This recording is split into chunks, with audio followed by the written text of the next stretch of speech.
What is happening, Internet? How's everybody doing? Welcome back to Donkey Kong. This is part 9, Bananza. And we had a video blocked, partially blocked worldwide, so we had to fix that. Bananza! Apparently, Loki's Speedo caused problems. It was blocked in several countries. Oh my gosh. Yeah. I mean, they probably thought it was Loki's OnlyFans. No, it has to do with the music section that is in the actual like summer area. Oh. You think that's crazy? It's owned by Warner Music Group. Well, that's weird. Well then, oh, that is weird, and it's Marvel. WMG, yep. Weird. Just like Lego Marvel. Wow. The music is owned by Warner Brothers. As usual. Yeah. Dun dun dun. So Amber and I had a nice dinner, and then we saw that was playing, and it was like, oh. Whatever game. So we need to get to the top of the watermelon somehow. It's never easy with the Joker. No, but I was watching Batman the Animated Series with Amber because I couldn't watch any anime. I need to put Crunchyroll back on my computer because I only have it on my phone. Because remember, I used to watch Crunchyroll on my Switch.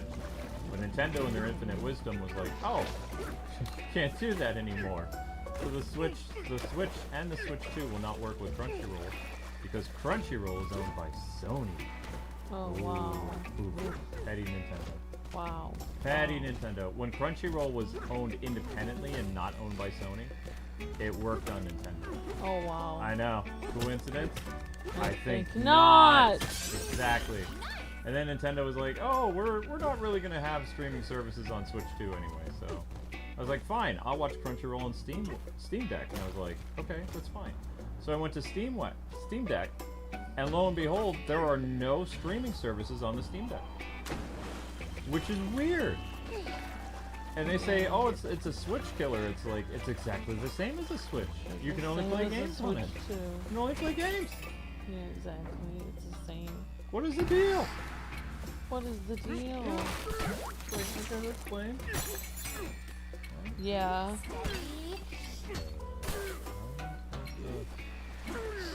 It is really weird book.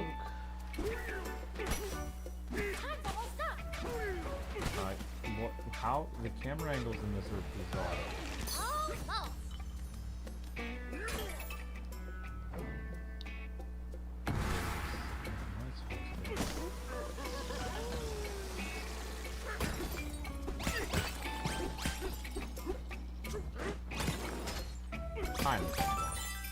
No, you're not. I didn't even think about that.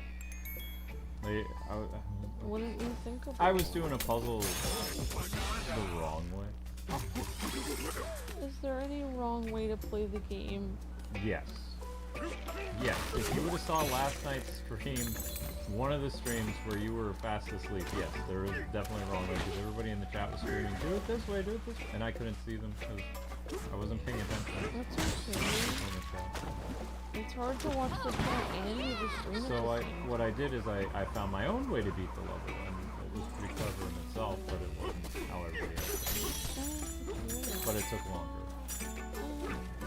And people are asking, how many episodes are you guys going to have of Donkey Kong? Probably 15 million. No, probably 15. It's going to be 15 like numbered episodes.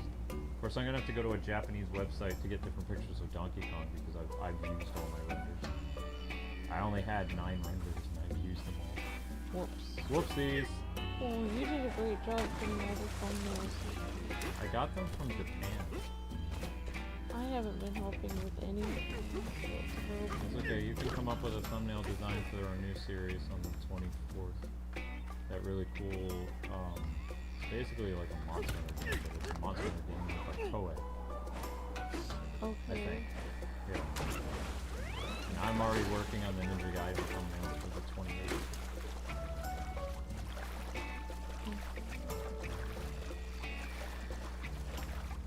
So your YouTube short, guys and gals, will be at 11:30-ish, and it's on a sandwich. Sandwich time. I made a sandwich because we have food. Amber and I were able to go buy food. Food, glorious food. Yeah. So I experimented with the...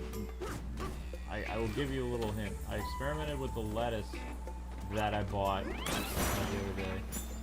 And I was gonna make a salad, and I was like, no, I'm gonna use the lettuce, but not in a salad. That's all I'm gonna tell you. Chef Luke. Yeah. Well, as long as I have the ingredients, I can make some pretty banging stuff. Whoa, that sounds like a chef to me. And Amber's awake because she doesn't work tomorrow. So she has her, I wouldn't say regular sleep. She doesn't get up at 4 a.m. So when she goes to bed, she'll get up in the morning and she works tomorrow. Like, Well, yeah, in a way, I work at night. 4 a.m. Yeah, you do work at night. Pretty much.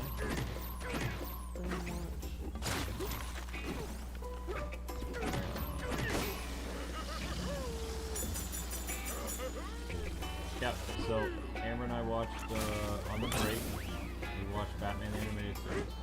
The Clock King. Clock King episode written by David Wise. It was really great. Yep. And then because I'm a weirdo, I like to look up stuff, so I went and I researched the writer. It was like, wow, this guy's really good at writing. Who is That's this? so cute. I think it's an ADD thing too. Like to like, you know, you have to. And also that's how I was as a journalist too. I would always do research. It's like, oh, what game credit does this guy have? You know? I really like this game. What else has this guy worked at? And he worked at this company. Okay, I'll check out this game. I really like this game. And that's how I usually did things as a gamer. Like, okay, I really like this, and this guy's responsible for this, so cool. Yeah, that makes sense, Luke. Yeah. I like that about you. But it's also how I became like kind of a warning sign for activists, because like the same rules that I applied when looking for cool stuff, I also use it to look for bad stuff. So it's like, the old saying goes, follow the writer. If something stinks, follow the writer. Because chances are that writer is going to show up in other bad projects, and that's how the activists were, as like bad weeds. But good writers are also the same thing. Like, you can track their credits and see what it is they did to see if, you know, you're going to really like some of the other games or TV shows that they wrote. Oh, that's really cool, Luke. Awesome. Yep. So that's where I looked at that. So, good writer or bad writer, you can follow them and make sure. Bingo. If they're bad, you just follow them and make sure you don't watch any more stuff they write. Exactly. Yep. But like when people in the past, they were like, well, how do you know this is going to be bad? You haven't even played it. It's like, because I already am familiar with the person who writes it. They're not going to change their writing style just because they're with a new company. Yeah. So I mean, it was very easy. People are like, well, you're just being judgmental. Wait until the game comes out before you say it's bad. It's like, it was bad the moment they hired that writer. And then when it was right, then I'd be like, ha! I'd just be right in their face. But I was like, I told you, you can't see me, but I'm doing the Bully McGuire dance. Just like you pictured it with rain. You were wrong.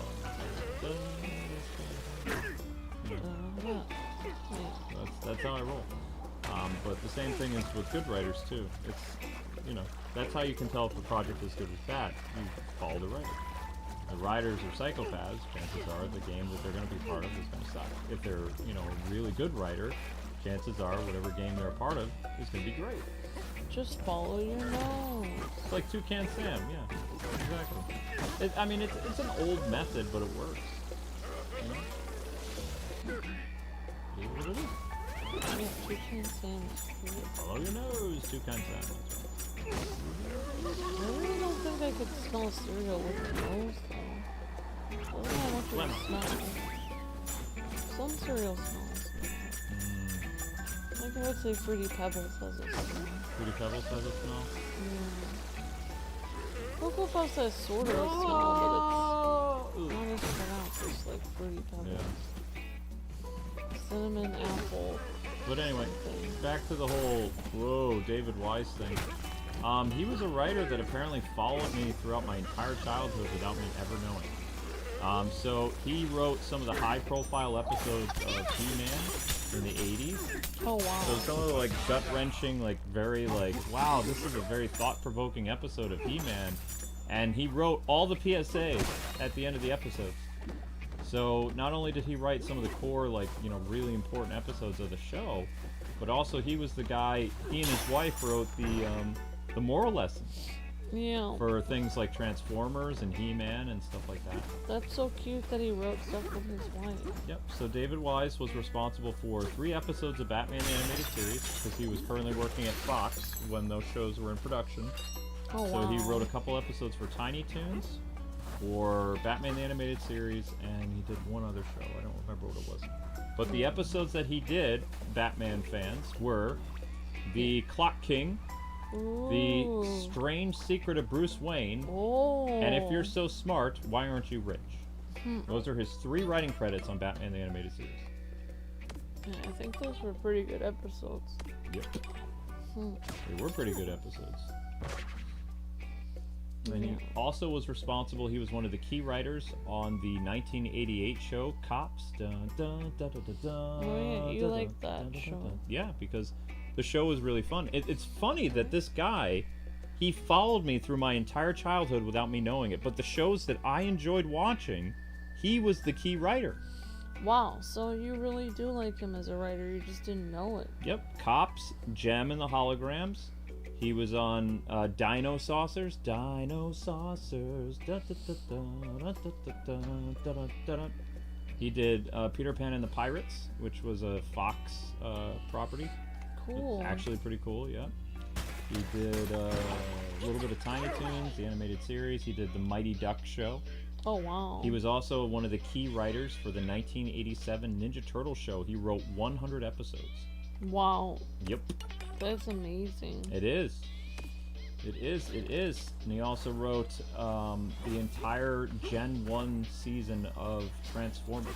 Oh. So we like Gen 1. Yeah. G1 Transformers? Yeah. Yeah, we do. He was one of the core writers for that, along with the PSAs. Yeah, that Clock King episode we watched. Yep. That was really, even at the very end, they ended it really well. Where he said, Jim Gordon said, "Do you think we've seen the end of the Clock King?" And Batman says, time. Yeah, pun. "It's only a matter of time. Yep. It's only a matter of time." Yep, that was the Hugo Strange episode, exactly. The one where Hugo Strange learns Batman's secret identity. Yep, he wrote that. He also wrote my favorite interpretation of the Riddler, Danny Glover's. Like the guy who would later play Lionel Luthor in Smallville. Glover played my favorite version of the Riddler, which was a very smart, nerdy, you know, had a super ego problem. And he was very smart, but he was egotistical. That was my favorite version of the Riddler. And he only appeared in a select few episodes of Batman the Animated Series. I think only 3 episodes of Batman. I wonder if the Hugo Strange in the Arkham games was influenced by that Hugo Strange in the animated series. But I can't believe that he did only 3 writing credits for that show, and he worked on other Fox shows for a while, and then he went somewhere. He went to Disney after that, where he became the principal writer of. You probably missed it, but there was a show with the cast of 90210, like some of them, playing the voices of ducks that were aliens, that were superheroes, and they came to Anaheim, and they were the Mighty Ducks. So it was very big with the whole Animorphs thing. Yeah. Yeah, so they were Animorphs, and they were superheroes or whatever. And he was the principal writer of that show. Oh, well, they were actual ducks. They were actual ducks, but they posed as the Mighty Ducks hockey team. Oh, wow. But they were ducks. Yeah. They were literal ducks. They were literal ducks. I think it was like 1995, 1996. Yeah, he was the core writer on that. Hello.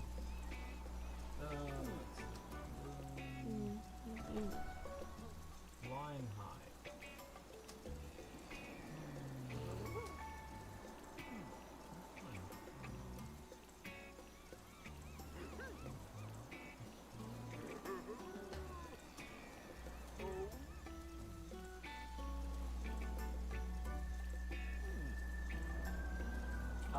Commissioner Gordon's not really in the episode.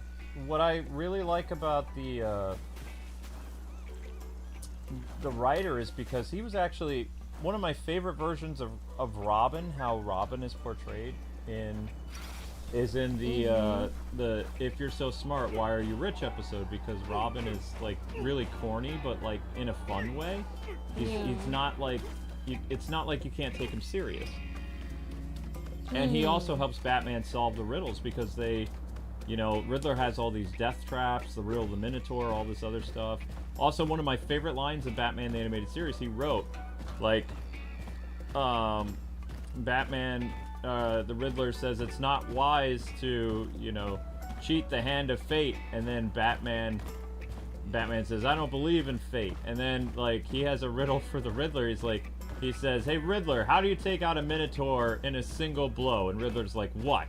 Like this! And he hits his pocket computer, and the hand of fate comes in. He reprogrammed it. Oh, wow. And you could see elements of, like, in the future, like, the people who worked on Batman the Animated Series were like, if there's an Arkham video game in the future, you can go and all the way back to David Wise's interpretation of the Riddler, and that became the antithesis for the Arkham Riddler.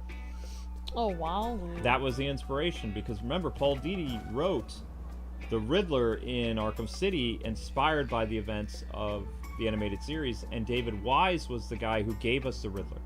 The Riddler was only in 3 episodes. 3. Yeah, so it kind of inspired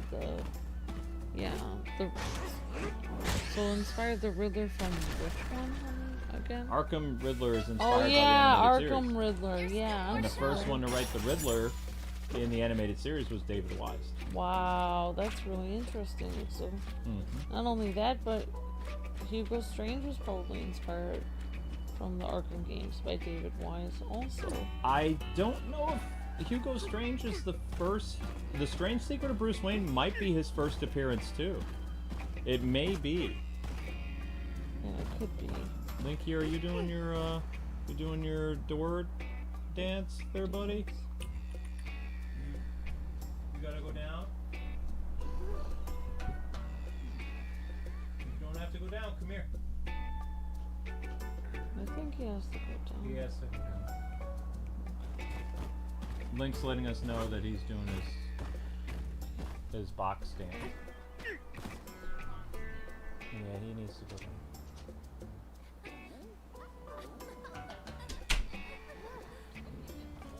He's a smart boy.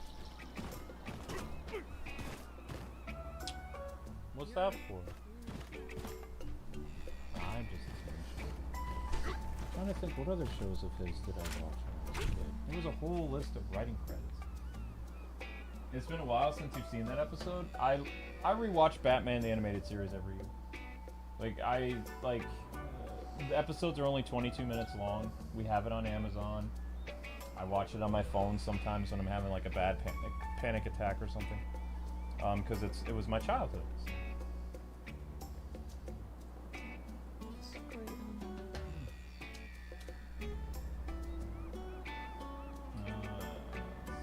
Some of my favorite, and this is not to be confused with the David Wise composer. This is David Wise the writer. 2 different people. David Wise writer.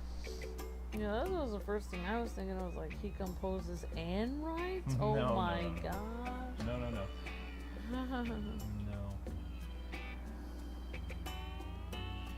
Nope. So I'm just gonna put some names out there. Maybe you guys have seen some of this stuff if you're as old as me. He was the head writer on Space Sentinels 1977. His first writing credits was Star Trek the Animated Series 1974. He wrote for a few episodes of the Linda Carter Wonder Woman show in 1978. He wrote a Godzilla cartoon. Was that a Godzilla cartoon? Godzilla is an American animated monster television series by Hanna-Barbera. Yes. So Godzilla in 1979 he wrote. He was the lead writer on that. Oh, wow. Buck Rogers in the 25th Century was a American science fiction television series. I've never seen that. The Smurfs, 1983. He was one of the writers on that. He-Man and the Masters of the Universe, also Filmation. So he went to Filmation. So Hanna-Barbera, from Hanna-Barbera to Filmation, from Filmation to Fox, and then from Fox to Disney. That's so cool. Well, yeah, that's how. Well, I mean, all these offices were in California anyway, so it's not like, you know, these groups were all together. You know, they weren't. Yeah. It's not like they were all like separated by like immense stuff. Yeah, that makes sense. Oh, I see. Yeah, they all lived in that community. Yeah, the animation studios were all like, you know, nearby and stuff. Exactly. Yep. Let's see, what else did he do? From Filmation, he went to... I've never seen the Mighty Orbots. Has anybody seen the Mighty Orbots? An American-Japanese super robot animated series. I don't even know if that... I've never seen that. It was in the United States at one point, but I've never seen it. And then he went to Transformers. So he went to Hasbro. So from Filmation to Hasbro. Oh, I did watch this. Amber and I have this show on DVD. It's called The Defenders of the Earth. It was a really cool 1986 sci-fi superhero cartoon after the Super Friends.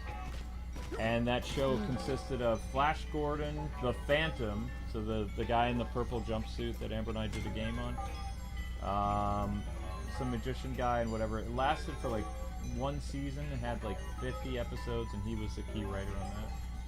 My Little Pony, the original. So the original My Little Pony, he was the key writer for.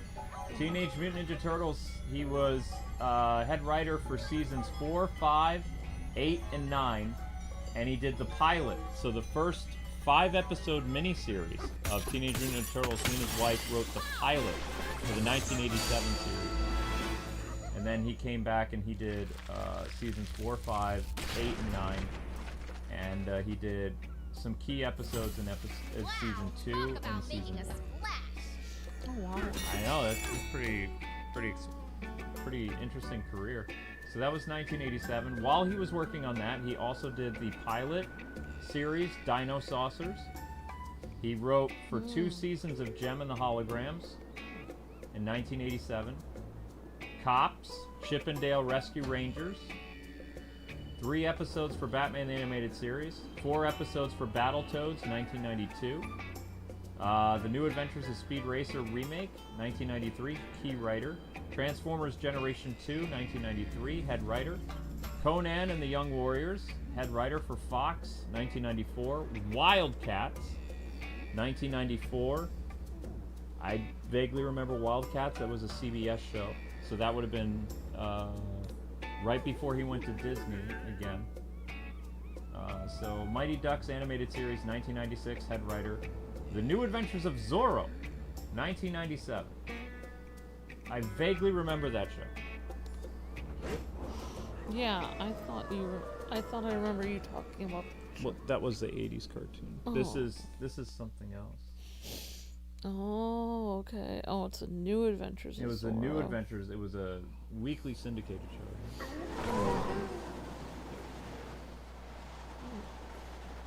Bye, Weird Fruit! You were fun! We had so many back-to-back battles. It was nice to relax for once. That huge watermelon was so cool. Too bad it wasn't a huge banana, right? Sorry guys, it's all about like hearing Pauline talk, so I wasn't really paying attention. It's also writing your time code. Like, yeah. Unfortunately, David doesn't have a happy story though. Happy end. He died of unknown causes in 2020. He was 65 years old and he died in his home with his wife. So his wife has been without him for almost 6 years. Yeah. His wife is still a writer in the film industry today, in animation. He retired in 2000.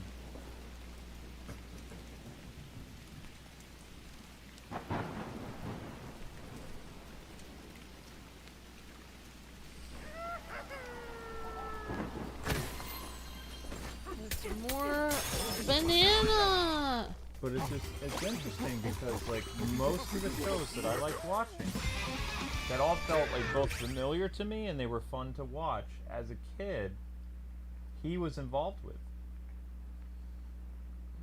So you were a fan of him without realizing it. Yep, He-Man, The Smurfs first season, Transformers 1987 or 1985 through 1987, Defenders of the Earth, Teenage Mutant Ninja Turtles, Dino Saucers, Gem, Cops, Chippendale Rescue Rangers, Batman the Animated Series.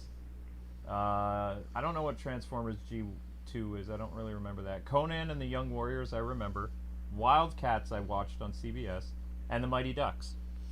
Oh, wow, Luke. I watched all those shows as a kid. That was pretty impressive. That's a very long career. It's also impressive that you watched all those shows. I mean, I like cartoons. That's cute. Although I went from cartoons to anime though, and I've even noticed this now. Like a lot of anime that I watch that I really like is from similar animation studios and writers. Like I will fall in love with one property and I'll be like, oh wow. And then by accident I will really like a new show, and then I'll see a commercial and be like, by the makers of My Bride is a Mermaid. It's like, what? No way! I loved that show. So then I get even more excited, you know? Yeah. And there was a couple shows that came out that were by the people who made Rent a Girlfriend that were like quick little 12-episode rom-coms that I loved to death. They were so fun. And they still have been making 4 episodes of Rent a Girlfriend, which is in its 4th season, which just came back. And this is finally going to be the year where we find out if our timid boy is actually going to confess his feelings to the Rent a Girlfriend, so that they can have a proper relationship and he can stop, you know, renting her. Wow. Because she can't really have a real relationship with him if they're just like that kind of thing. Oh yeah, I mean I have heard in Japan you can actually, like, if you want to see the sights and stuff or rent a family, you can rent like people to act like they're your family. Yeah. But the 3rd season that came out a couple of years ago, her grandmother died, and she was going to tell her the truth that, you know, her boyfriend wasn't her real boyfriend. It was just a guy who she became friends with, who was like a client. Yeah. But she didn't have the heart to tell her grandma that, because her grandma was like, there's something special about him. And then over the course of like the end of season 2 and all of season 3, this girl's been falling in love with him. Aww. And so season 4 is going to be the catalyst, like the final season, that something is going to happen between these two. These crazy kids. Yep. Either their lie is going to catch up to them with like surviving family members on his side, or like they're going to get away with it and they're going to become a real couple. Most likely they're going to get caught. Like something's going to happen and people are going to find out, oh, they're not. They weren't legit. Oh yeah. Well, it's a big deal, like, because like literally her last family member died believing a lie, and his grandma, who is still very much alive and somewhat healthy, she's old, but you know, she wants him to get married and have family for her, you know. So we're gonna find out what happens. Yeah. Yes, you are. Okay. What am I gonna do here? Where am I supposed to go? When in doubt, use this. Oh, we gotta talk to this guy. Alright, Sublayer man. It's an elephant! Elephant is one of the characters in Donkey Kong Country that you ride on. Donkey Kong Country 3. No, Luke, I'm just trying to follow what you're saying. Such phenomenal weather. We haven't seen anything like this in all our years of forecasting. Visitors at my feet. I beg your pardon. I was so taken by the surrounding storms that I didn't see you there. Allow me to welcome you to the Tempest Lair. Oh, it's called the Tempest Lair. Good to know. Tempest Fugit. Yeah. If you'll be here a while, it would be wise to meet our elder. She's the top weather forecaster in the underground world. This is called Tempest Lair?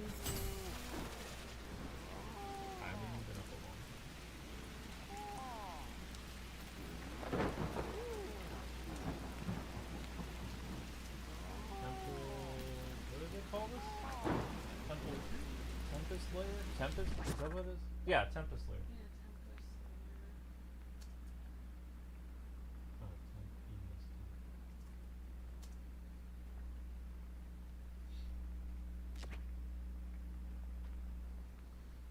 yes, season 4 of Rent a Girlfriend came out on July 8th. They've released 3 episodes so far, I believe. Or rather, the 3rd episode comes out this weekend.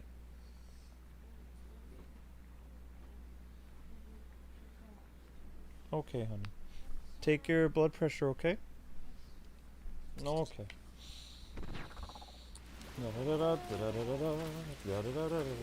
All these elephants in raincoats.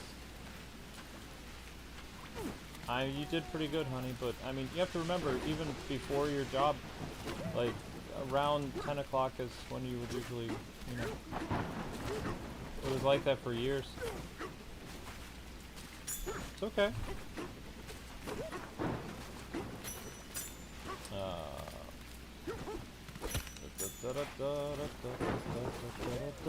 Actually, what anime am I gonna watch tonight? Because I am taking, when I upload the Batman video, I'm gonna be watching a bunch of anime tonight, and just give you a rough idea of what I'm gonna be doing tonight. This is my last stream of the night. I will be watching tonight Dress Up Darling episode 2 or 3, Scooped Up by the S-Rank Party episode 3, The Shy Hero and the Assassin Princesses episode 3, Wataru-kun episode 3, no new episode for Rent a Girlfriend. Oh, I was hoping New Saga had a new episode. Summer Pockets might have a new episode. Rascal Does Not Dream of Santa Claus, episode 3, I believe. Water Magician, episode 3. A Couple of Cuckoos, season 2, episode 3. Cultural Exchange, episode 2. I didn't really like With You in the Rain. I tried to. And I really didn't like Detectives. The detective show that came out in Betrothed to My Sister's Fiancé. I didn't really like that. So sometimes there are shows that come out that I'm just not interested in. I'm just kind of like, eh, it doesn't hit for me. I usually give it a shot, but I'm just kind of like, nah, I didn't like it. One show that I wish I didn't sleep on that I'm still finishing from last, like the spring. I slept on this anime and I kind of wish I hadn't now because it's actually pretty funny. The name of the anime that I missed, that I didn't pay attention to, is called Witch Watch, which is actually really funny. The first episode of it I didn't like it, and I was just like, maybe I'll watch another episode of this. What made me end up watching it is I fell asleep one night and I woke up and Crunchyroll was playing the dub.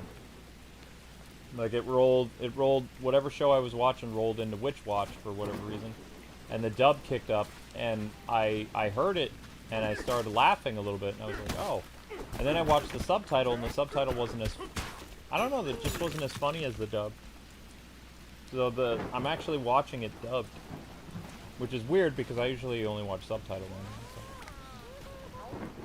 So. If you need to cross a lift platform, it's a fantastic way to do so. Excuse me.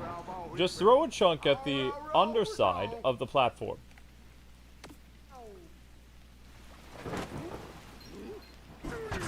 Oh wow, that's fancy. That's pretty easy.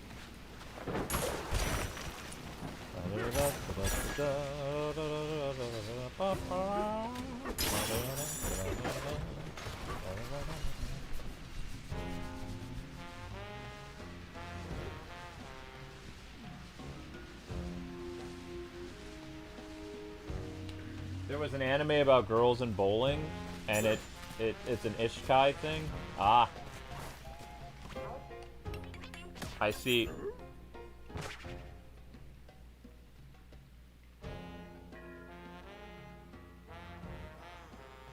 Witch Watch is good. Yeah, I slept on that. When Witch Watch came out, I was watching. I was mainly watching... which watch was spring of 2025. The shows I was watching... the beginning after the end. Unaware, Altair... I left my A rank party, Gorilla Gods, Go To Girl, the Shinjui family. I stopped watching Can a Boy-Girl Friendship Survive because I got mad, like, school day vibes from it, and I just stopped. I was mostly watching The Two Perfect Saint, Our Last Crusade. I still haven't finished that. I did not like Kowloon generic thing. I stopped watching that, and I still haven't finished the second season of Arihan-san wa Hakarini or whatever. And I didn't really finish the Private Tutor one either. Private Tutor of the Duke's Daughter. It's technically a summer show, but it also started in the spring. Did not care for Ninja Assassin Under the Roof. Did not like that one. Summer Pockets I'm still watching. And I did like Catch Me at the Ballpark. I thought that was good from the last season. Or from spring. I think that's it. From the ones that I watched. Yeah, that's it from the spring. So I had a good number of shows that I was watching in the spring. And I heard the vending machine came back. Like the second season of the vending machine came back, but I don't have time to watch that one. So I'll probably get to the vending machine one. I don't think there's going to be a lot of like big hit animes in the fall. So like I'll probably watch the vending machine anime in like September or October. Because I did like the first season of that dude turned into a vending machine. I thought that was funny. But I'm just watching too many shows right now that I just, you know, I can't miss a new episode of Rent-A-Girlfriend, Dress Up Darling. I really like new shows, Scooped Up by the S-Rank Adventurer. I like the Shy Hero anime, it's really fun. Wataru-kun, I could probably see myself like kind of slipping out of episodes of that. So priorities for me would be Dress Up Darling, Scooped Up by S-Rank, The Shy Hero, Rent-A-Girlfriend, Dealing with the Mikado Sisters, New Saga, Summer Pockets, Rascals Do Not Sleep on Santa Claus or Dream of Santa Claus, Water Magician I like, Couple of Cuckoos, Cultural Exchange, I might end up not finishing that. Clavantes, or I don't really like. I'm not watching any more of With You in the Rain. Not going to watch any more with Betrothed to My Sister's Ex. Not watching the Detectives These Days Are Crazy. It didn't hit for me.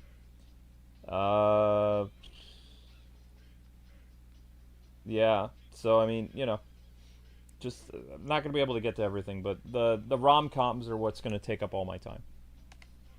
So many tornadoes outside. It must be hard to live here with all this wind.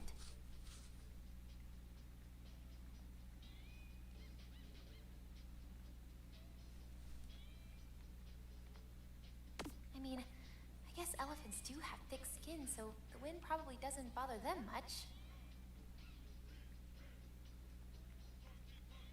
Oh, but the fractones! The tornadoes could break them into pieces. Though, I guess they just grow back. I lived on the outskirts of New York City, and I lived in Peekskill. I went to college in Albany, and I lived in upstate New York, like between Troy and Albany.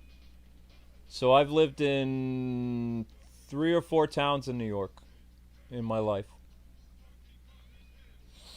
I went to New York City a lot as a kid. We had a lot of field trips in New York City. Museum, the Bronx Zoo, the park. Almost got to go to Staten Island, like the Statue of Liberty. Liberty Island, almost, but they weren't doing tours then. Maybe it's not Been so to the bad Empire living here State Building after all. numerous times. Good night. And then when I was a game journalist, I went to New York City a lot for press events. So Amber got to experience a lot of New York City for the first time when I was a member of the press because I took her with me. they'd be like, you know, we could fly you down. It's like, oh, no, no bother, we'll drive. It's like, I'm just asked for a hotel room for 2. And they're like, done. And they said, do you need us to reverse gas? It's like, no, you're covering the hotel. I'll cover my own gas. And what I would do is I would drive to Peekskill, where my grandparents lived, and then I would, you know, park the car, and we would take transportation up to New York City. That way I didn't have to pay a lot of money for, you know, parking and stuff like that in the city. Because you don't want to, if you're going to go into the city, and it's only going to be like a few days or whatever, you don't want to drive there. You want to take the subway. Or, you know, get a, what do they call it? A park and ride type thing. Like, before they had Ubers, you know, taxi or a car service. Because the parking costs in the city, even back then, were astronomical. You don't want to do that.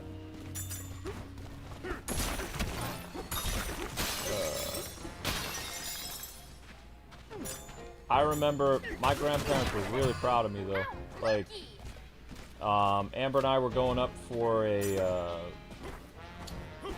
Hasbro event. There was a Hasbro press event in the year 2000 and it was like 2012. I don't remember. And we had a limo come pick us up to go into the city to drive us to our hotel. Like, we had a car service. And my grandpa, who was still with us, he like put his hand on my shoulder and he said, "I'm really proud of you, son."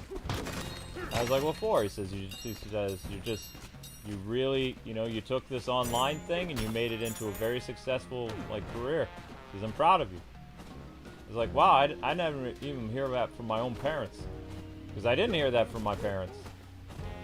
So it was really cool. So we, you know, and then when I got done with the press event, I'd come and stay with my grandparents before Amber and I would drive back to Boston. But yeah, that was definitely a moment.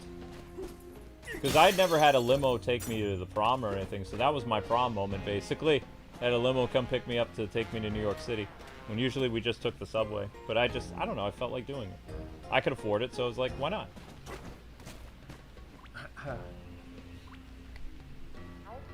Welcome to the Style Shop.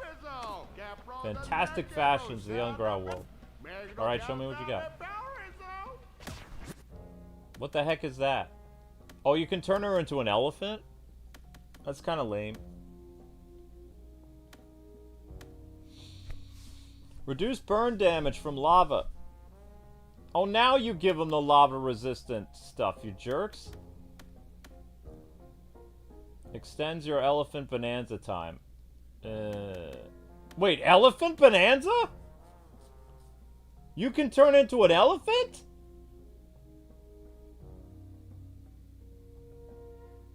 For real? I thought there was only 3 power-ups. Okay.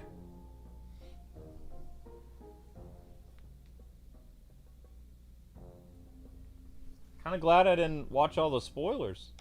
Cool. I didn't know there was an elephant power-up. Okay. Alright, I'm down. I didn't know there was going to be an elephant power-up. That's kind of cool. That is pretty dope.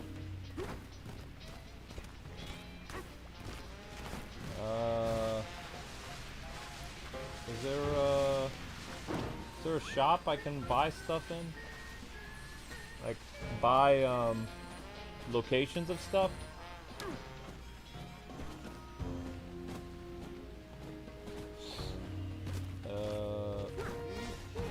No, not you. I'm looking for...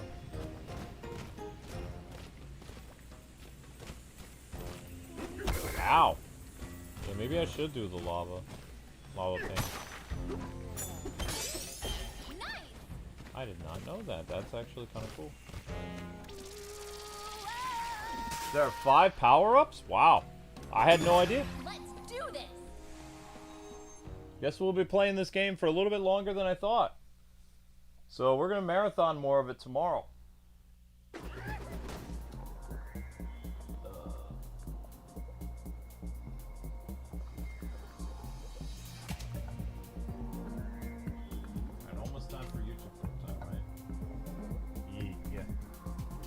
So YouTube short goes up in about,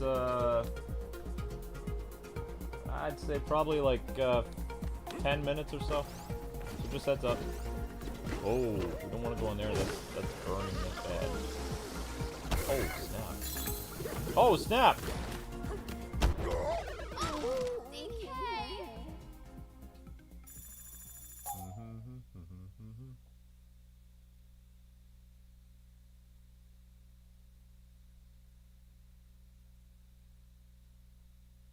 Oh, I remember Snow White with the red hair. Yeah, that was pretty good. I remember that. Somebody's watching Yu Yu Hakusho? Man, that takes me back. Careful, I used to okay? be a big fan of Yu Yu Hakusho. Way back in the day. That's old school. Respect. I loved Yu Yu Hakusho. That was so... Man, that show wrapped up when I was in college, though. I remember watching the last episode on Toonami, on the midnight run. You okay? That was a moment. The apple. That was quite a while ago. All right. Man.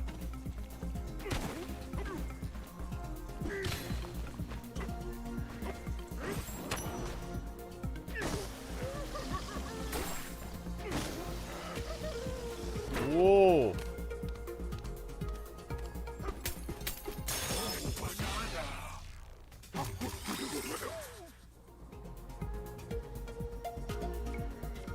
Oh, Spy Family is so good. We get Spy Family Season 3, guys.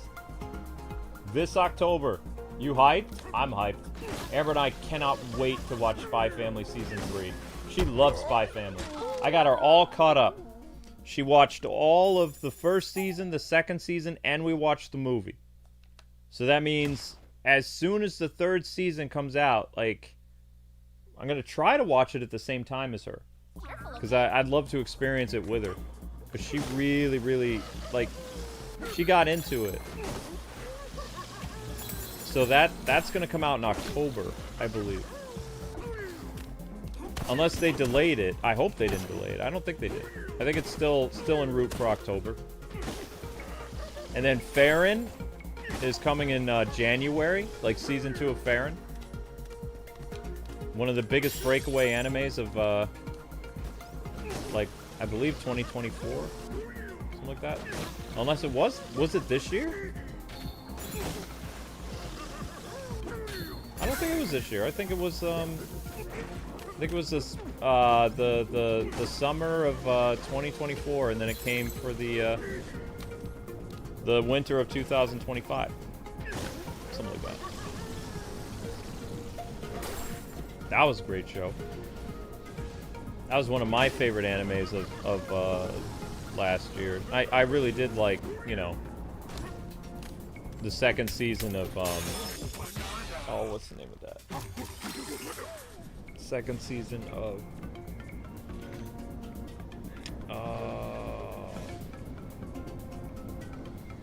gosh, I forgot the name of it. The one with Jin Woo. Shoot. Arise. What is the name of that? And we're back. Challenge Can't remember. accepted. This is the problem with watching so many animes, is sometimes you end up forgetting some really big breakaway shows. Solo leveling, thank you. Yeah. In my defense, I watched like 50 animes last year, so I can picture them in my head, but I can't remember all the names. I can remember the plot completely. And the last episode where he, like, defeated the Ant King was, like, just incredible. But they really didn't do a lot with the relationship between him and that one hunter girl, which they'll probably do in Season 3. I just hope we don't have to wait, like, 3 years for Season 3, because I don't know.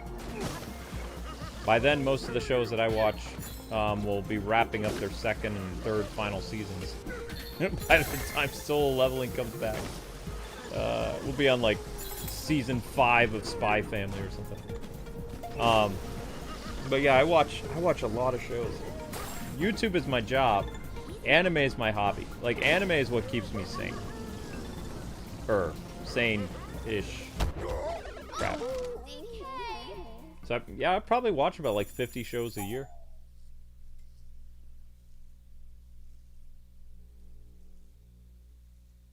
I vaguely remember 100 Girlfriends. I don't think I liked that one, though. There were two harem shows that I dropped because I didn't like them.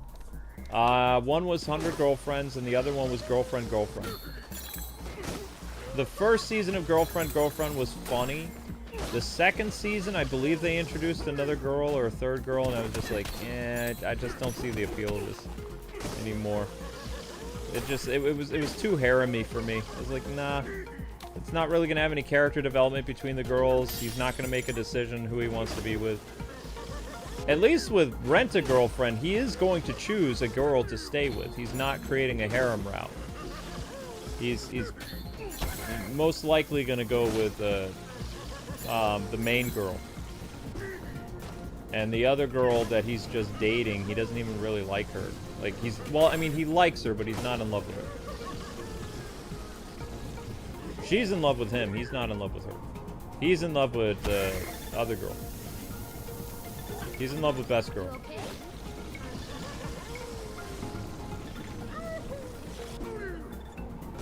Boom.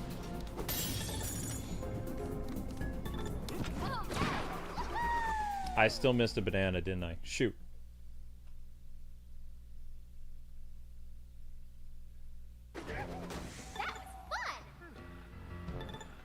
I mean, it gets too much. Like with the there are some good harem animes that have like great character development, and it actually goes towards something. But I would say that Girlfriend didn't really. It didn't really strive to go anywhere. Like, it starts as a really cute rom-com between this new couple, red-hair girl, childhood friend, and her boyfriend, and they're, you know, it was cute. And then they introduced the second girl, who was his crush, or no, was a freshman who had a crush on him. She confessed to him, and then he couldn't have the heart of rejecting her, so then he asked his girlfriend if he could date the freshman too. And it was stupid. And then it was like, okay, like, oh, whatever. It was just something on in the background.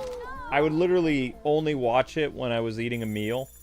So I'd watch it every once in a while, and I was just like, eh.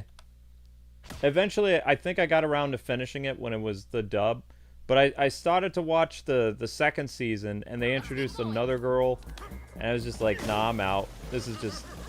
I've been rooting for the original girlfriend, the red-haired girl, like, that he's gonna choose her, and, you know, it's just becoming really weird. It had a similar feel to that dude who, like, a girl would die if he met her or something, so he has to be with them, and it just, I don't know. As a happily married man, I don't really like harem animes very much. Especially ones that have, like, several girls and it doesn't go anywhere. It's just like, I don't know. I like animes with, like, rom-coms with happy endings. Is what I like. I see where to go now. There's something hidden over there in the corner. There's something hidden in the corner over there. There's a banana. I know there is.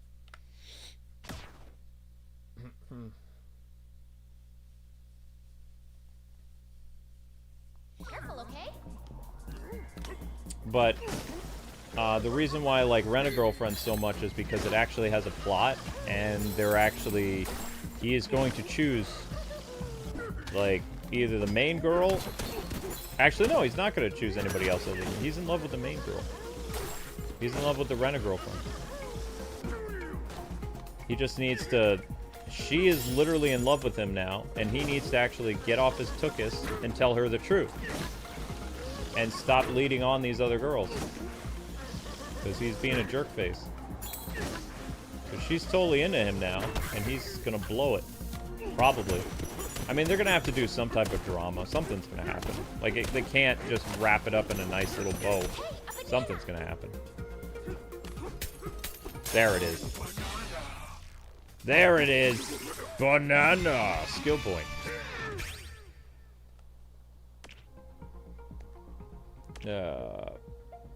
Now I'm gonna save that for apparently the elephant power-up. Okay. Now I'm gonna need to find the elephant power-up for the thumbnail for tomorrow, because I don't have one.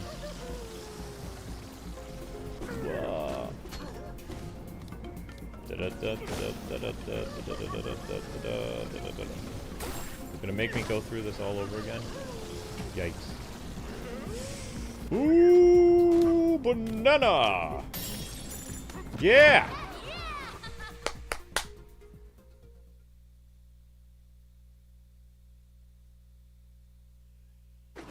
Yeah, I heard about that. The pink-haired girl from season 1, and then in season 2, he falls in love with her mom, and I was just like, I'm out. This is too weird. It's like one of the original girlfriends from the first season, and then love at first sight with her mother. It's like, nah, Japan, that's too much. See ya. Deuces, I'm out. I'm out. Bye-bye. Nope. It's just, oh my gosh, it was too weird. A lot of the 2024 animes, though, were, like, very thriller-like. They weren't, there wasn't a lot of rom-coms in 2024. 2025 has a ton of rom-coms. 2024 did not. I'm a rom-com guy, okay? I like rom-coms. That's my jam.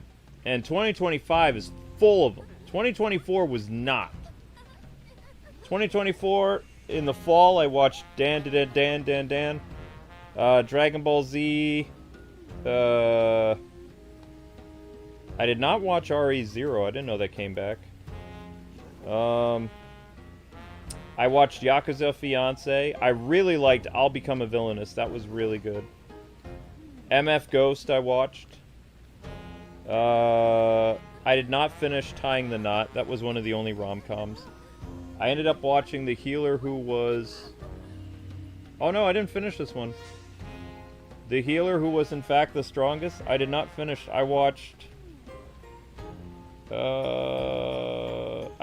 episodes of it. I haven't watched episode 9, 10, 11, 12. I should probably finish that one of these days. But I didn't feel like it. I did not like The Most Notorious Guy, so I stopped watching that. I did watch all Bogus Skill, the Fruit Master. I liked it. I fell off of Do-Over Damsel Conquers Dragon Emperor. I just stopped watching it. I loved 365 Days to the Wedding. That was one of my favorite animes of 2024. I love that. That is a sweet anime about working people, like people in their 20s. Really good. I loved Let This Grieving Soul Retire. That was a really good one. I did not finish You Are Miss Servant. I got bored with it. Goodbye Dragon Life. I got bored with it. True Beauty. I watched the entire thing. What else in 2024?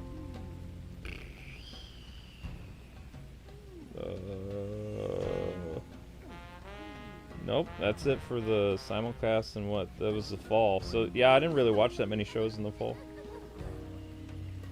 Didn't watch Tower of God, didn't care for it. Not my thing. I tried, I couldn't get into it. The winter of 2024, what did we watch in the winter? That's winter of 2025, I said winter of 2024. Solo Leveling I watched in the winter. 2024. I loved Moonlight Fantasy. That was one of my favorite animes of 2024. I really like that. And then Farron. Enjoyed that. The Wrong Way to Use Healing Magic was fun. I love that. There was a Sword Art Online thing in 2024. Daily Life of the Immortal Kid. I enjoyed. That was a Chinese anime. Seventh Time Loop was interesting. Banished from the Heroes Party Season 2 was good. Hokkaido Girls are super adorable. I enjoyed that one. Villainous Level 99 was really good from 2024. The Dr. Elise was okay. Angel Dances with the Devil was okay. I did finish that. Bottom tier, Tomozaki sucked. The second season was garbage tier. Garbage. First season, S tier. Second season, trash. Absolute trash. Hated it. Will not watch a third season. If bottom tier comes back, I'm not watching a third season. Garbage. Hated it. Strongest Tank I liked. I finished that. It wasn't a rom-com though.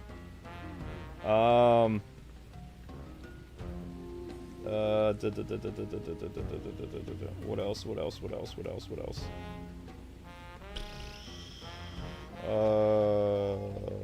I think that was it.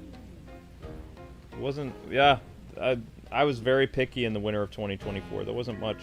And the summer of 2024 was Our Last Crusade, and then it went on hiatus.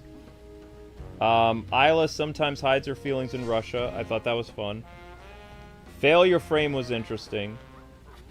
Osan Newbie Adventurer was good. Wistaria Wands and Swords was good. Journey Through Another World I really liked. Why Nobody Remembers Me was good. Nobody Remembers Me in This World I did like. The Strongest Magician I liked. Too Many Losing Heroines I liked. Studio Harem I liked. That was funny. Did not watch Days with My Stepsister, so I can't tell you. Nobody's Way to an Exploration Hero I enjoyed. Magic Girl and the Evil Lieutenant is really good. Dyla and Bloom was good.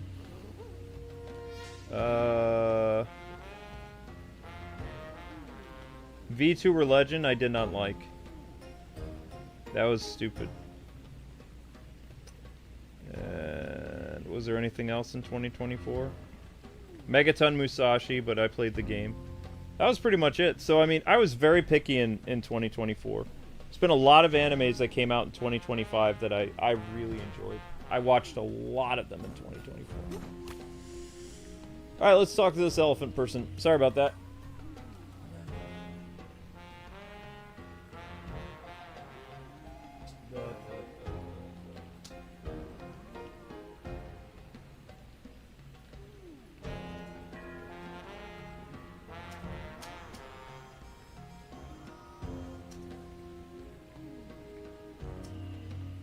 Elephant.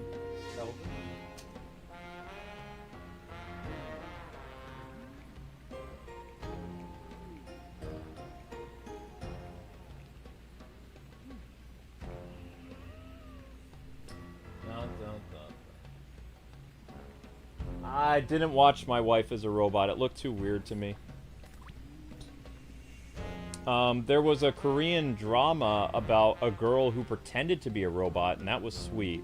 I don't like the idea of androids, metal women. No. No. Well, I see we have visitors. Welcome, little lost clouds. You braved some unwieldy weather to make it here. In my younger days, I refused to become the top meteorologist. Oh, whoops. In my younger days, I rose to become the top meteorologist of this village. Now I watch the weather as the village's elder and blast thunderous beats as a fan-favorite DJ. Tell me, what do you see in your own future? Bananas! Oh, weather may not help you there.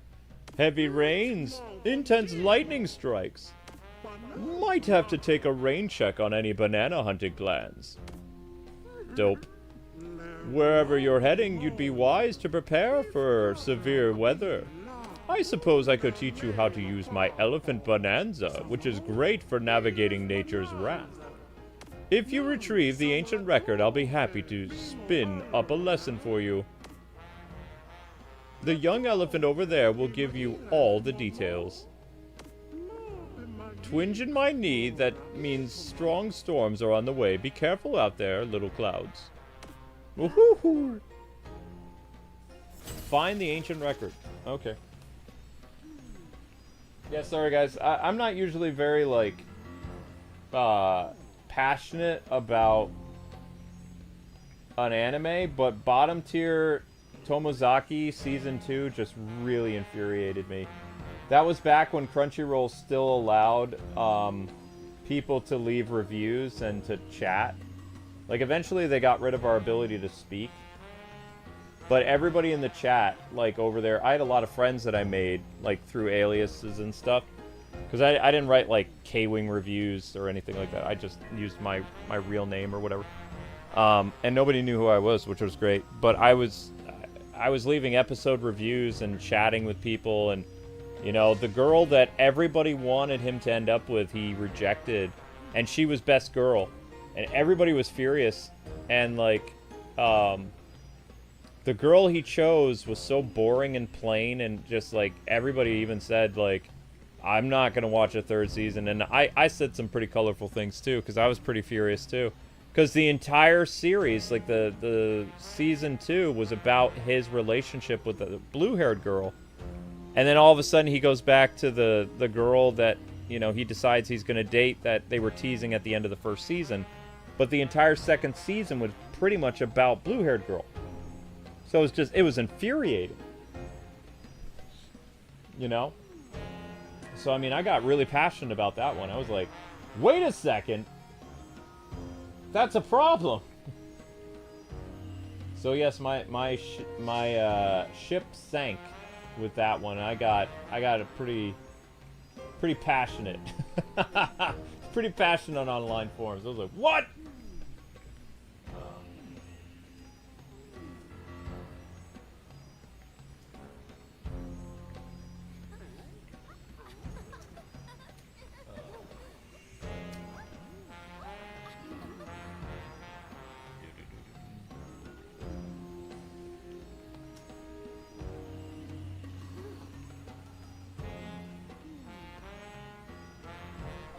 And you have to remember, people like me and the genre that I liked, huh?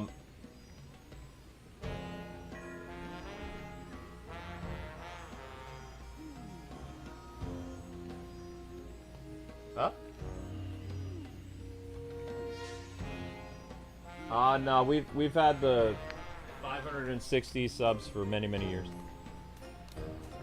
We haven't. We're shadow banned, so we don't grow. I've been living in a Groundhog Day loop on this channel for 5 years. As soon as it gets close to 600,000, it resets back to 500, what is it, 560,000? It's like an endless loop. Pretty frustrating, but I'm used to it at this point. But yeah, we're still here. Alright, I guess we'll talk to this elephant lady. Guys and gals, the YouTube short is up. I totally forgot about that. I was talking about so much anime that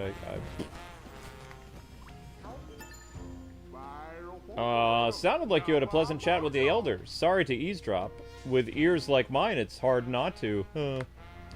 Also heard a rumor that you came all the way from the surface. How thrilling. There's an altar beyond the tunnel. Our ancient record is kept there, so it should be easy for you to find. Oh, I'll see if it's easy to find. I don't think so. Because we'll find out. Oh, I thought that was... Whoops. Whoopsies. Is there a bed here? Yes, there is. Good. Perfection. But yeah, I got really passionate about that anime. That's why the Losing Heroines anime was really funny to me, because it basically felt like everybody that put up with the Tomozaki anime that year, like that was kind of like our in-joke, because like all the girls were rejected by different people, and it was a really funny show. It was a show for healing when that other rom-com just like ran for 2 months or 2 seasons almost, or 2. When I mean seasons, I mean like seasonal. Like, it started in the winter and then it ended in the spring season or something like that. So it went for like 20-something episodes, I believe. And it just dragged on and on and on. It didn't go anywhere. But most of the people like me that enjoy, like, comedies and rom-coms, there wasn't a lot of stuff in 2024 for that. There was a lot of action anime and other things, but there wasn't a lot of, like, really funny rom-coms in 2024. Let's head to the altar. Not on Crunchyroll anymore. I don't know if Netflix had any or not, but in 2025, there is a plethora of really funny rom-coms. As well as a lot of great returning anime from, like, 2022, 2023, 2021. So that's good. And then later this year, we get Spy Family. Oh, yeah. Yes! How have you guys been liking Dan Season 2? I watched the first episode of Season 2, but it didn't pique my interest as much as Season 1 has so far. Have I watched Jobless Reincarnation? That sounds familiar. Was that 2024?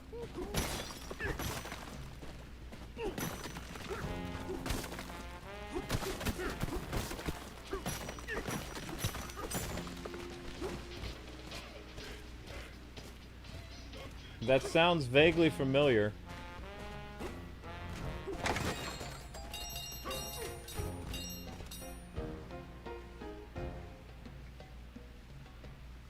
The Last of Us? No, I don't watch live action shows anymore. I only watch anime. Occasionally I watch a Korean drama.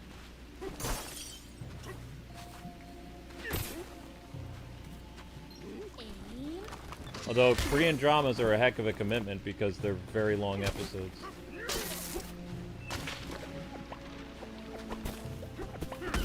Gotcha, you freak. And this is where the record is? Down here? Yikes. Yikes. Doot, doot, doot, doot. Jobless Reincarnation. Why do I just need to see a picture of that. One sec. I'm gonna type jobless. Oh, yeah.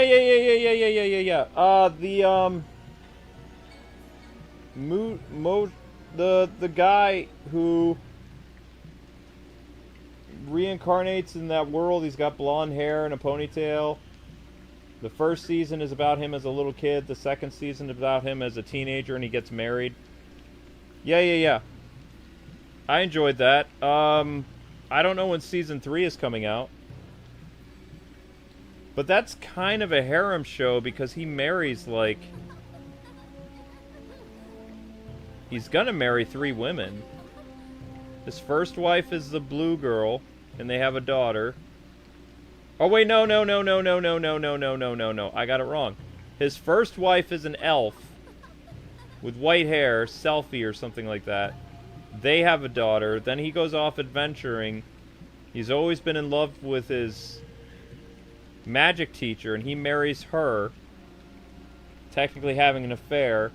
And then the girl who he slept with in the first season, the very first girl, she comes back and becomes his third wife in the third season or whatever, if they do a third season. So I mean, it's a harem show though. It's a really well written show, but it's totes a harem, and it's a harem where like all the women are totally cool with a guy having like 3 or 4 women as wives. My wife wouldn't. My wife would kill me. Be like, hey, honey, remember so-and-so we went to high school with? Yeah, she's my newest wife. Amber would be like, yeah, no. I don't give you permission to do that. Here's divorce papers. You know? It's not realistic.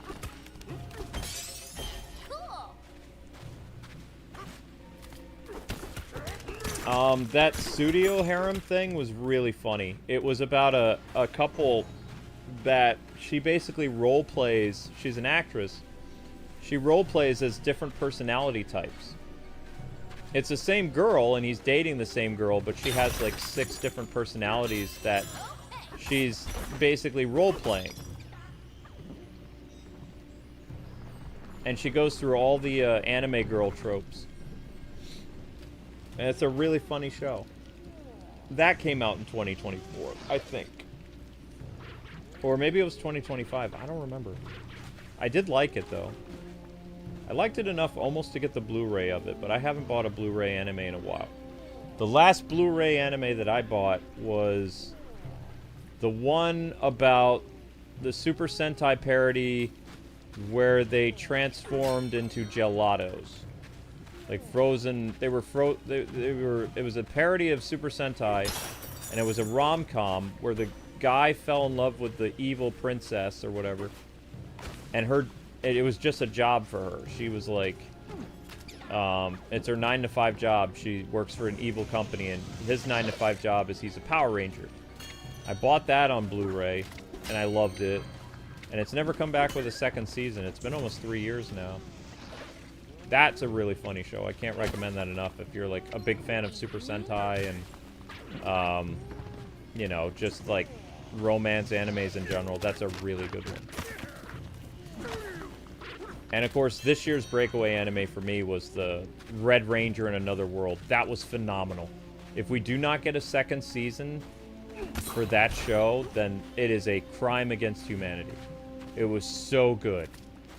If you love Kamen Rider, if you love Super Sentai, if you love Power Rangers, Red Ranger in Another World is fantastic. One of my favorite shows of 2025.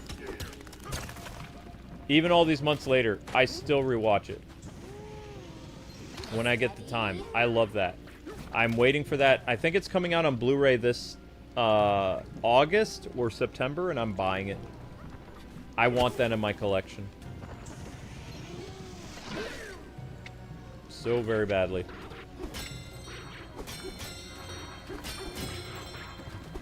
Okay, so how am I supposed to get this fool out?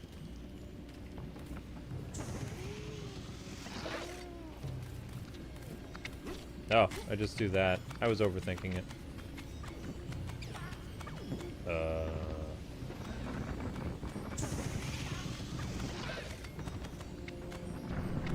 I was gonna say, did I trick him to go inside there? Nope.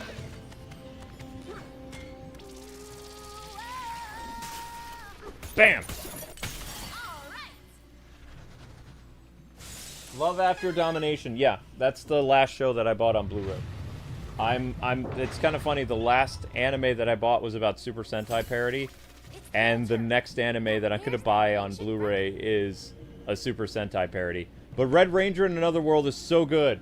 It is so good! I love it! As a huge Power Ranger and Super Sentai and Kamen Rider fan, it was chef's kiss. It was so good. Oh, I love it so much. I don't think it's on Blu-ray yet, though. I'm on a waiting list for when it actually comes out.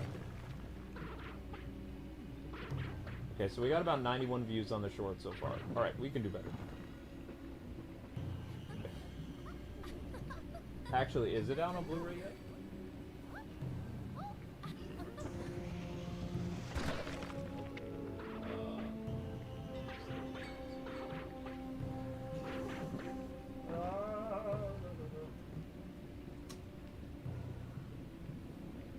Did it come out? I have to see if it came out.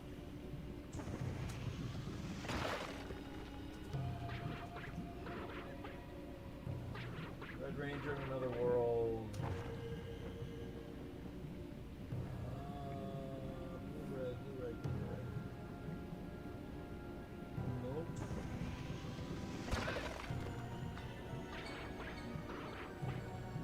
You can buy it on Amazon Prime for like...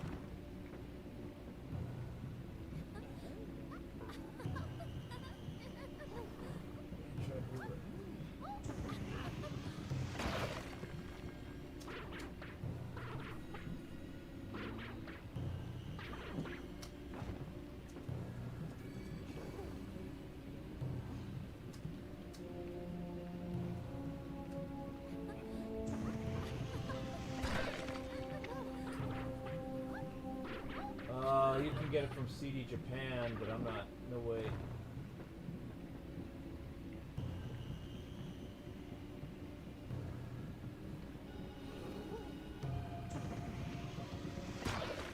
Yeah, they haven't announced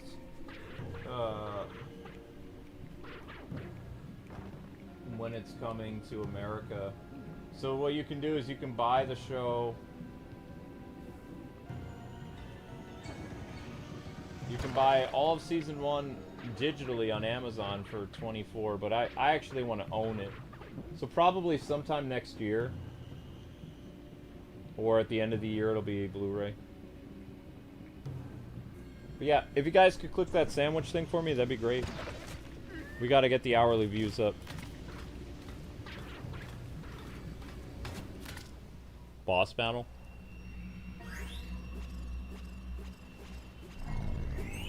Uh-oh.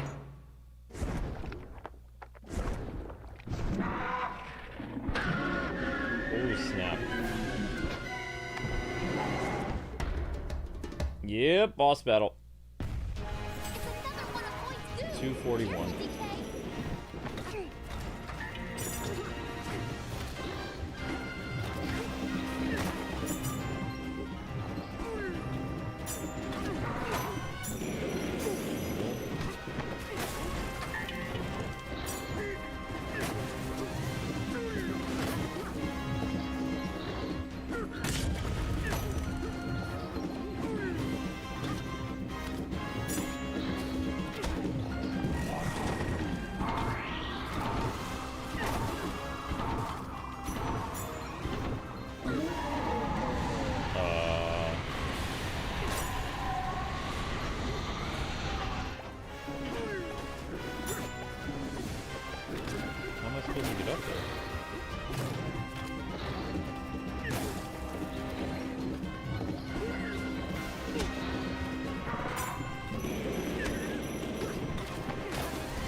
Can't reach him though. Maybe I have to be the bird?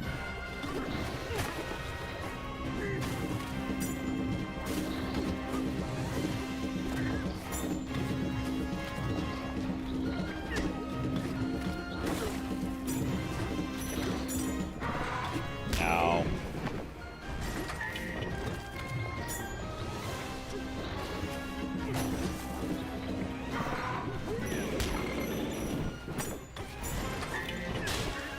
Hit him? Not enough.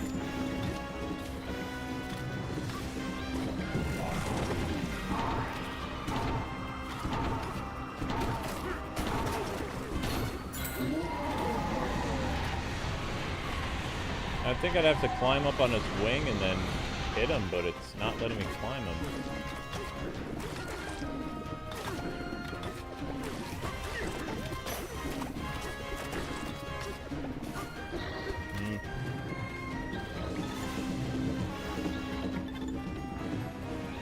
Yeah, the giant bat.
So I have to mess up his wing.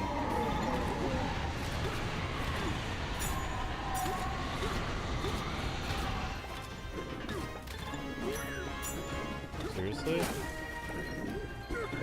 There we go. Yes, now's our chance, DK.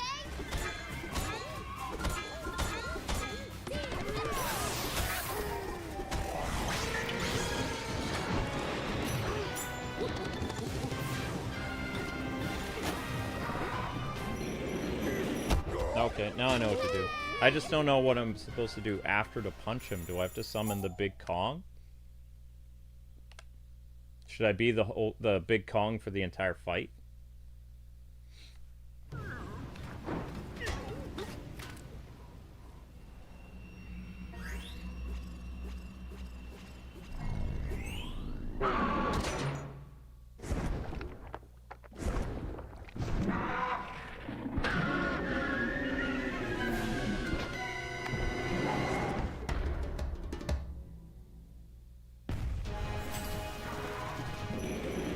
Ouch, cheap shot.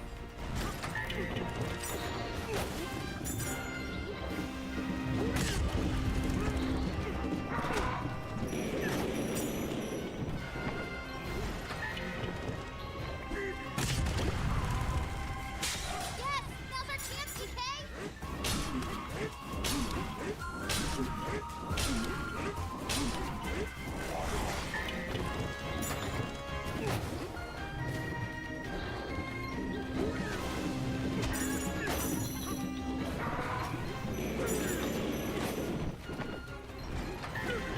Whoops.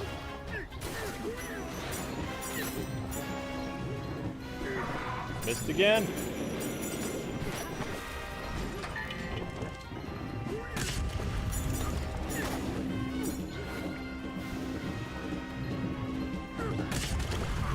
Now I got you. Yes, now's our chance,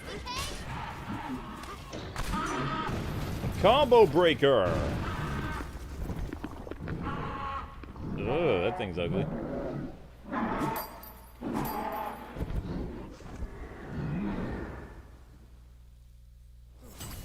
Who's down below?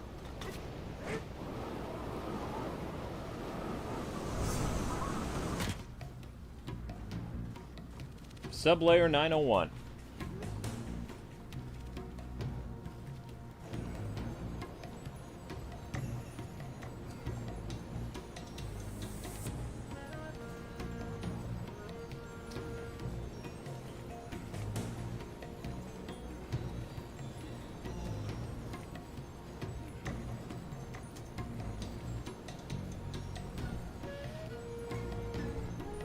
Back out away, yeah, I did. Boom. Banana. Whoa. Whoa. We were on top of a huge cave.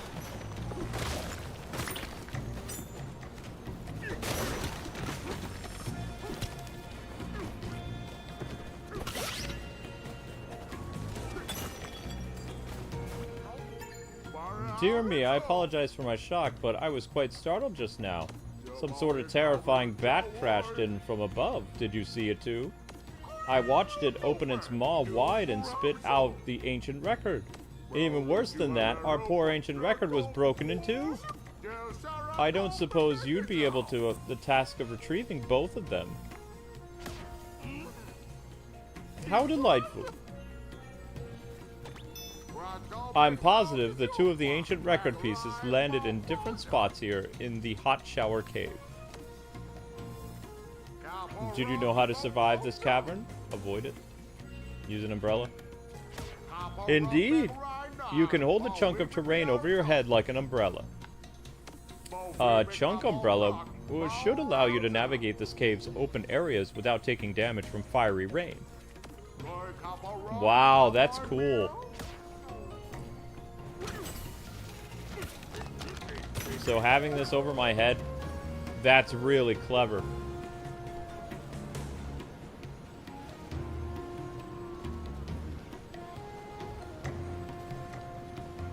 I don't know, I think this might be a contender for Game of the Year. Maybe.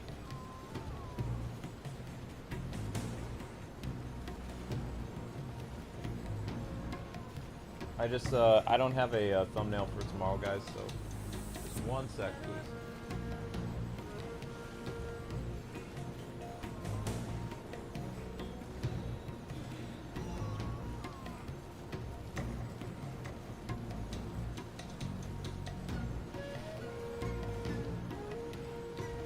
This is just a temp anyway, because we're gonna find a way to get the umbrella power up, or sorry, the elephant power up as a part of the thumbnail.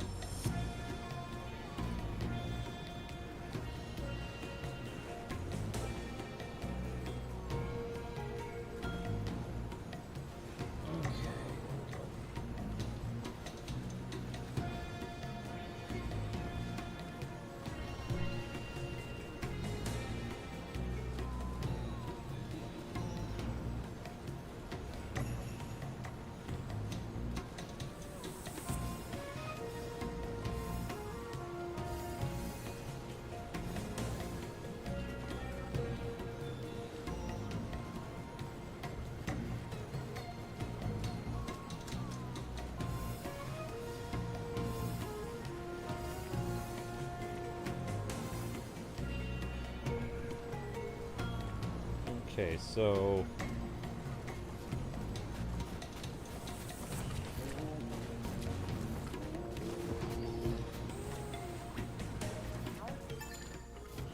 ooh, bizarre-looking creature broke the ancient record into 2 pieces.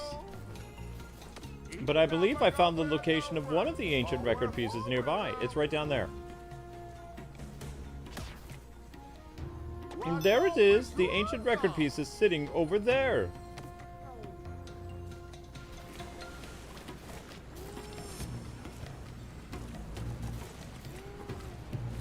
I should be able to just... Oh, yeah, that's useful. Hello. Yes.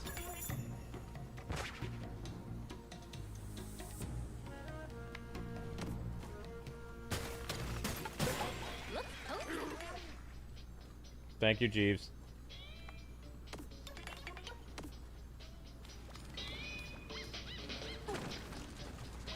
Oh, that's not good.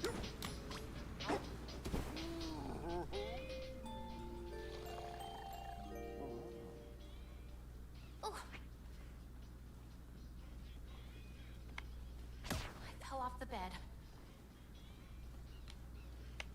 Oh, DK didn't see that, did he?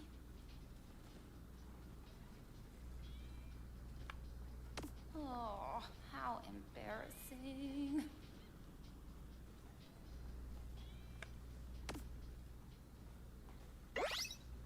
She fell off the bed. Just what we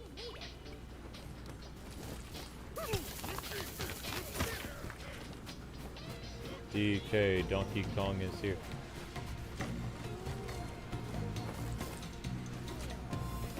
Maybe I can...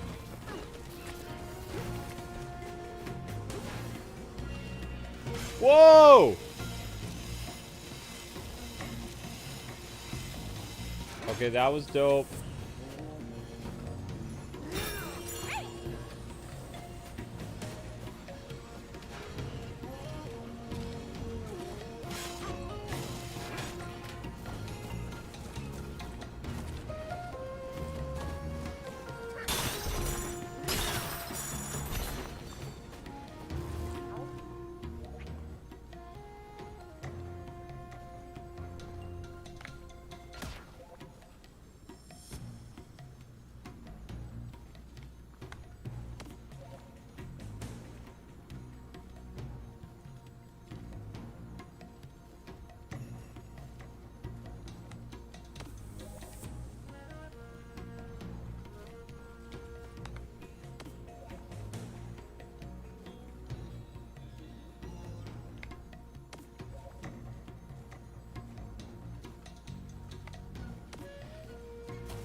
There's a record piece.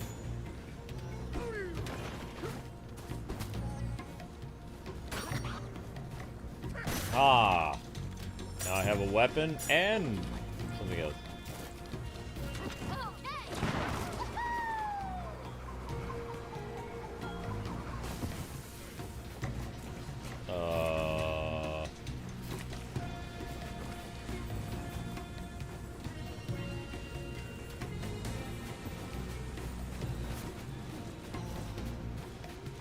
this is the way to go.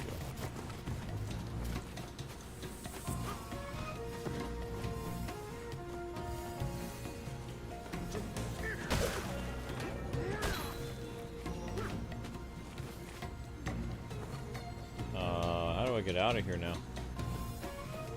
I have one piece of the record. Let me leave.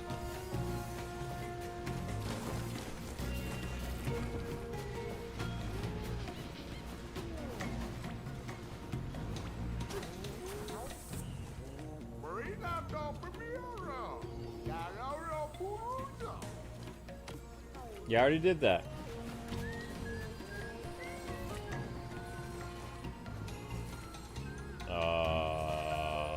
Right. But, oh, there it is.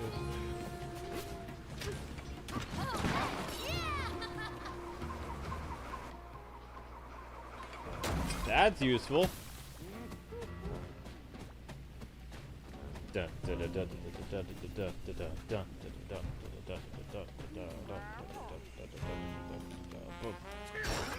That's one record. Only one left.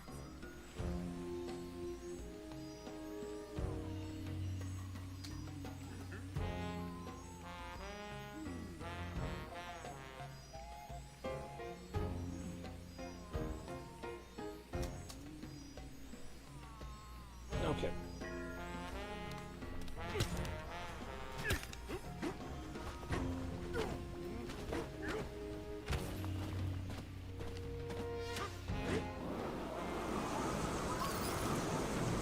Now, the second record was...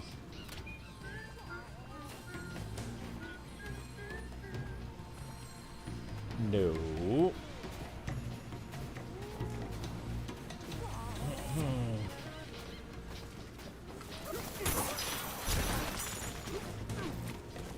I saw it when I was making my rounds. That's not a very good thing I have on my head.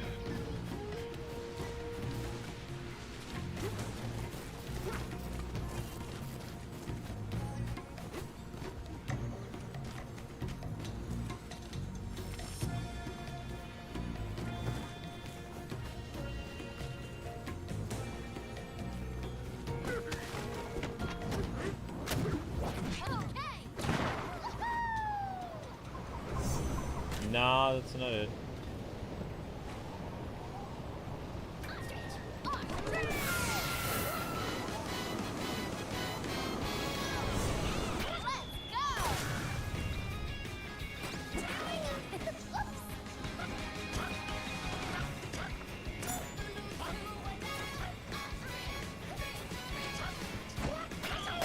Dang it, I always get the controls wrong.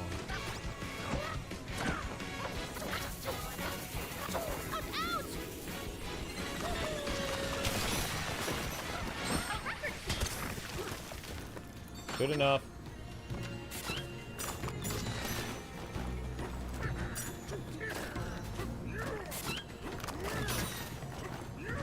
I guess I can't beat up that bat. Well.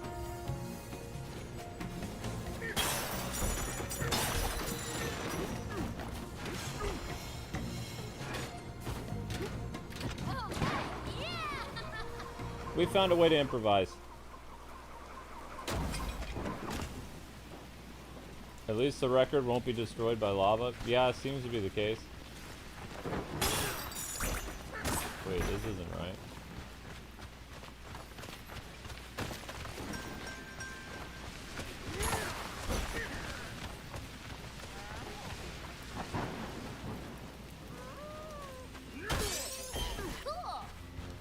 Okay, how do I get to your elder? Oh, never mind. It's like, how do I get back? Yeah, never mind. We found a way.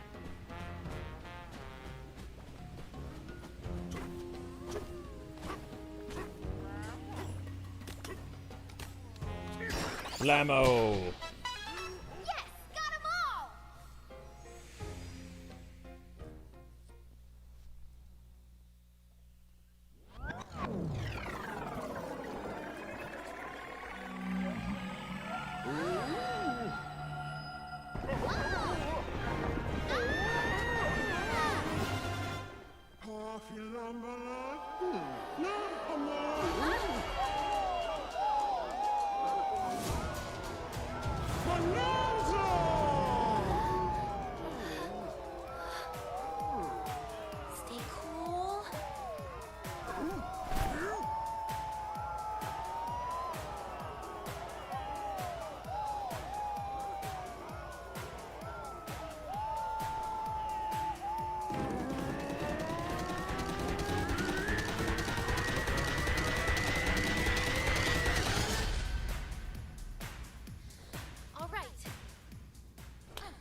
Oops.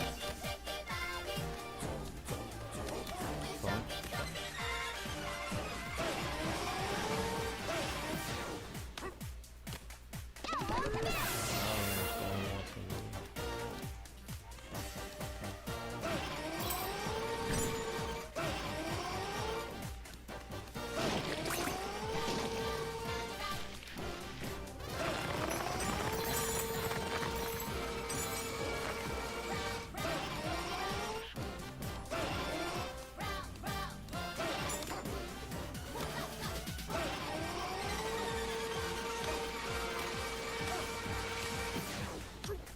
I mean,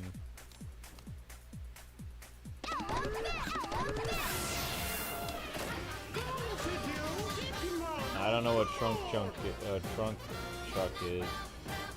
but I can still get that.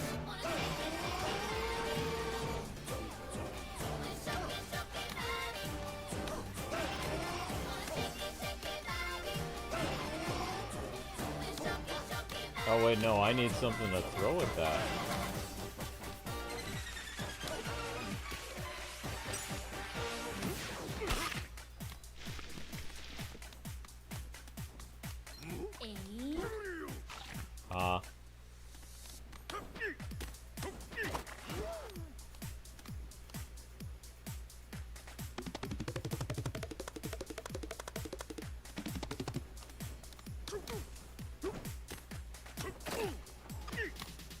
That's not good.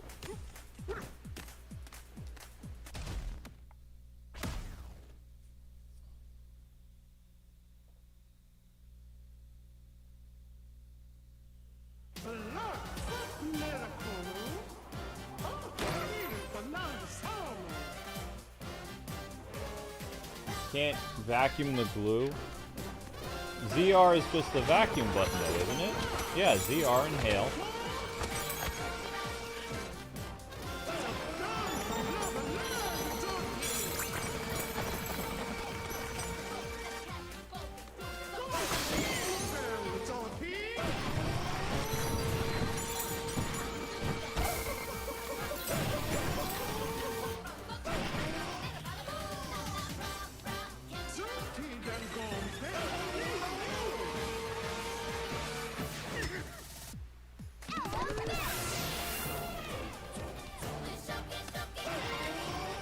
Yeah, my ZR button just inhales.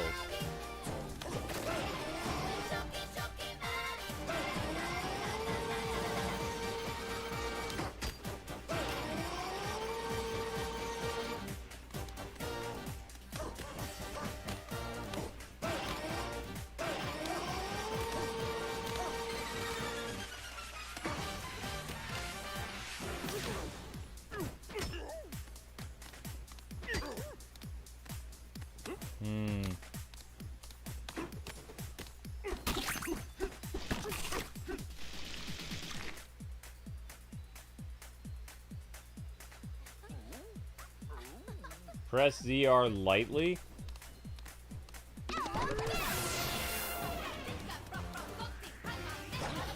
How did I pull that? Okay.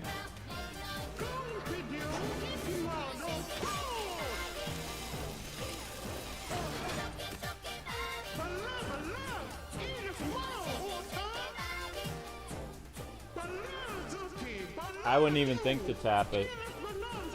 Thanks.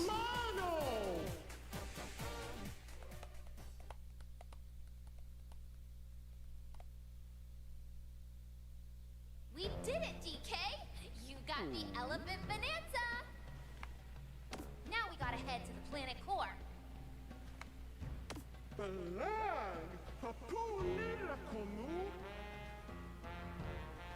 This is Justin for the little girl with the lovely singing voice. I have a breaking forecast for you. The winds of fate will be at your back as you journey to the planet's core. And there's 99% chance that you will find the something root. Banana root? Banandium root? Oh, you seek the planet core but don't know what awaits you there. The root, a mysterious entity, the power to grant wishes. Those who obtain the root can make any wish come true. It slumbers far below, deep within the planet core, ripe for an awakening. So once we reach the planet core, we'll find the Banandium root too? Got it.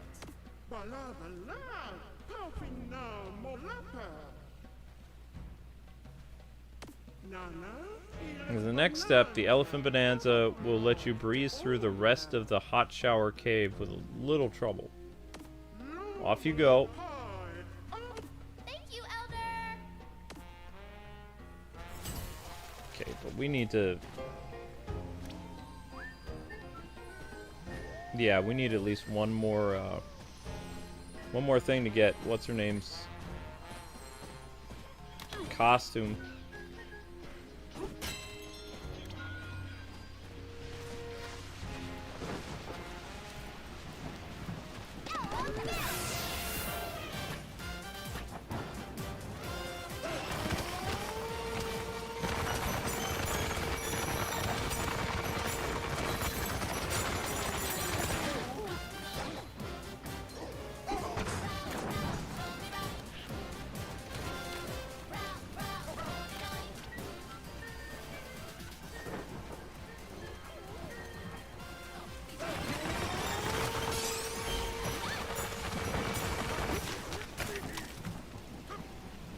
Well, that's one way of doing that. Okay, so now we have enough to buy her costume. So we're gonna go do that.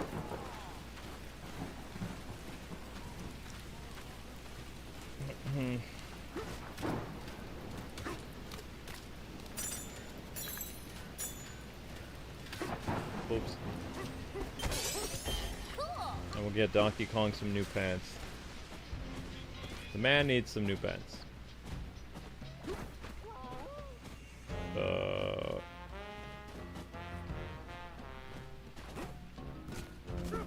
Oops. DK, you could have knocked the guy.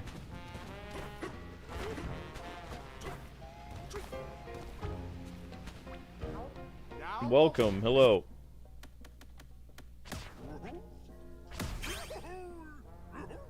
And these are reduces burn damage. Yeah.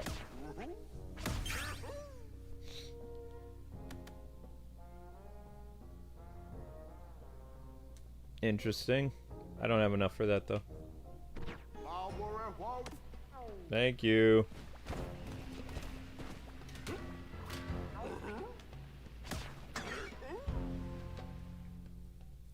No pants. Yep.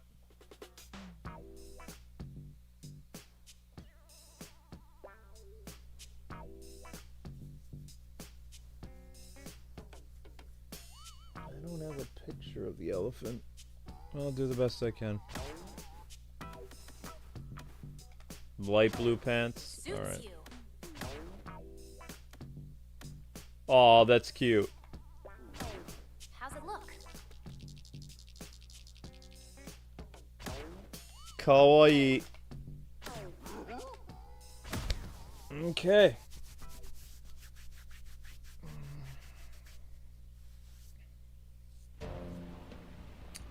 Alright guys, and we'll save the rest for tomorrow with Amber, and then I'm gonna go edit your Batman video for the O1 channel. So I can get that up tomorrow. And then I'm calling it a night. Tomorrow there will be a later stream, because I believe we're doing an ultimate tomorrow.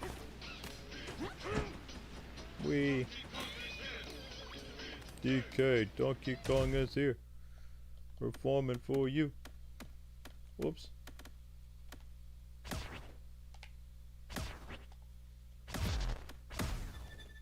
So tomorrow's thumbnail probably gonna have a little bit of spoilers, but I'm gonna see if I can track down a render for that elephant. If not, I'll make one myself.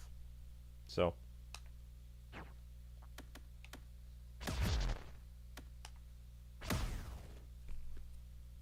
alright people, thank you guys so much for watching. Your next Donkey Kong stream will be tomorrow at 3:30 Eastern Standard Time. I gotta go work on the Riddler episode, get that edited and uploaded for you guys, and then I'm gonna probably hopefully get to bed by 3 in the morning. Okay. Alright guys, you have a good one. Thanks so much for watching, and I will catch you tomorrow. No super chats, but we did get 1,000 views, so it's good enough. Later, people.